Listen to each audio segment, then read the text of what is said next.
Hello, and welcome everyone to a new video on your channel, Mr. Tech Tips. Before watching the video, don't forget to subscribe to our channel and don't forget also to like this video.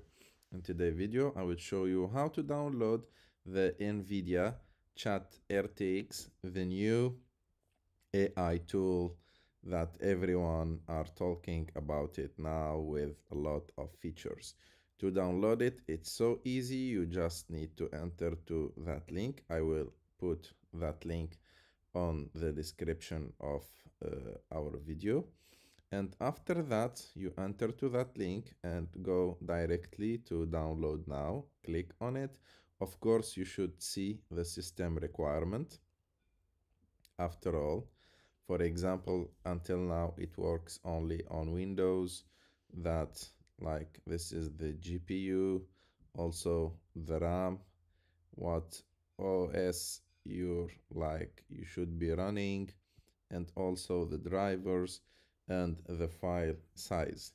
So if the system requirements are available with you, you can directly click on download now, and as you can see here, it will start downloading directly. So I hope that you like this video. If you like this video, don't forget to subscribe to our channel, to like this video, and see you in the next one.